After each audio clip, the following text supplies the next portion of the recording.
ഇന്ന് സുഭാഷിതമാണ് നമ്മൾ പറയാൻ പോകുന്നത്. സുഭാഷിതം ഇന്ന് ഒരു കവിതയിലൂടെ ആവിഷ്കരിച്ചാലോ, പ്രത്യേകിച്ച് ഈ ദിനത്തിൽ. അപ്പോൾ നമ്മളെ പ്രണയത്തിൻ്റെ എല്ലാ ആശംസകളും ലോകത്താകെ ഇപ്പോൾ പ്രചരിച്ചുകൊണ്ടിരിക്കുന്ന സമയത്ത് പ്രശസ്ത കവി വീരൻകുട്ടിയുടെ പരീക്ഷ എന്നൊരു കൊച്ചു കവിത സുഭാഷിതത്തിൽ അവതരിപ്പിക്കുന്നു. മഴയത്ത് ഒരില ചൂടി നടന്നു പോകുന്നു രണ്ടുപേർ. അവരിൽ ആർക്കാണ് കൂടുതൽ സ്നേഹമെന്ന് എങ്ങനെ അറിയാനാകും? കൂടുതൽ നനഞ്ഞതാരെന്ന് നോക്കിയാൽ മതി. രണ്ടുപേർ ഇഷ്ടത്തോടെ ഒരപ്പം പങ്കിട്ട് കഴിക്കുന്നു.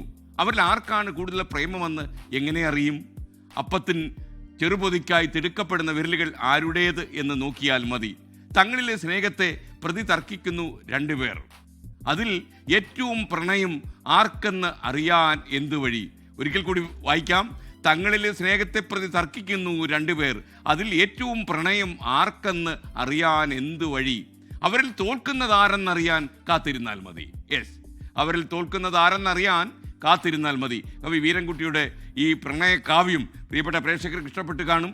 ലോക വാലണ്ടിയർമാർക്കായിട്ട് നമ്മളിത് സമർപ്പിക്കുന്നു.